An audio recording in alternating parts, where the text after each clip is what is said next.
आज आहे नागपंचमी, त्यामुळेच आज मी सकाळ सकाळ मस्त साडी घालून तयार झाले होते. इकडे आईने स्वयंपाकाची तयारी सुरू केली होती. आज होत्या पोळ्यांचा स्वयंपाक. म्हटलं आधी चहा पिऊन घ्यावा, त्याशिवाय काय पुढचं काम सुचणार नाही.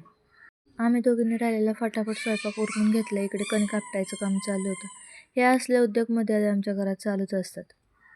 आमच्याकडे नागपंचमीला दिंडाचं नैवेद्य करतात आणि सगळ्या देवांना आजच्या दिवशी तोच दाखवला जातो. तुमच्याकडे काय करतात ते कमेंटमध्ये नक्की सांगा.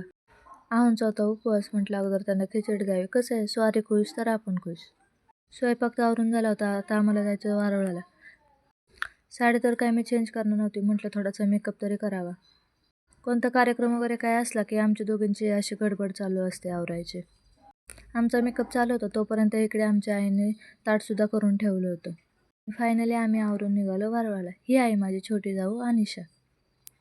बऱ्याच ठिकाणी भावाच्या उपवासा दिवशी वारुळाला जातात, पण आमच्या इकडे नागपंचमीच्या दिवशी सकाळ सकाळ वारुळाला जातात. यावेळी सगळे नैवेद्य वगैरे आईंनी आमच्याकडेच दिले होते. म्हणजे तुम्ही चाललाय तर जाता ते पण दाखवा. तिकडून आम्ही आलो इकडे भैरवनाथाच्या मंदिरामध्ये. आम्ही सकाळचं गेलो होतो, त्यामुळे मंदिरामध्ये एवढी काही गर्दी नव्हती. पण 4 वाजता सगळ्या बायका आवरून इकडे मंदिरामध्ये येतात आणि फेर वगैरे धरतात, गाणी म्हणतात, बरेचसे असे खेळ खेळतात. चावी छोटी असल्यामुळे मला यावेळी तर काय मंदिरात जायला भेटणार नाही. हे आहे आमचे काळ भैरवनाथ आणि माता जोगेश्वरी. तिथे दर्शन वगैरे घेतलं आणि तिथून आलो आम्ही शंकराच्या मंदिरामध्ये. म्हटलं श्रावण सोमवार आहे आणि पहिला सोमवार आहे, तर म्हटलं तिथे सुद्धा दर्शन घेऊन यावं. आम्ही दोघी जर सोबत असेल ना तर अख्खा गाव म्हणलं तरी एकटा फिरून येईल. तिसऱ्या व्यक्तीची गरजच पडत नाही. तब्बल 14 वर्षांनी असा योग आलाय की श्रावण सोमवार आहे आणि त्याच दिवशी नागपंचमी सुद्धा आली आहे.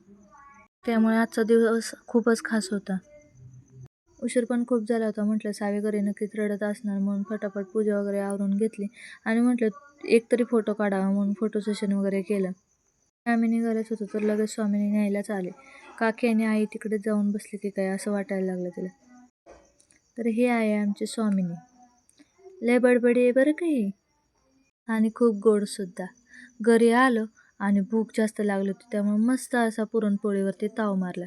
मला कालच हिरव्या बांगड्या भरायच्या होत्या, पण ह्या काही आल्या नव्हत्या. म्हटलं आज आल्याच आहेत तर बांगड्या वगैरे भरून घ्याव्यात. आली होती तर एका रात्रीसाठी, पण आता ही जाणार म्हटल्यावर 2 दिवस तरी आम्हाला काही करमणार नाही.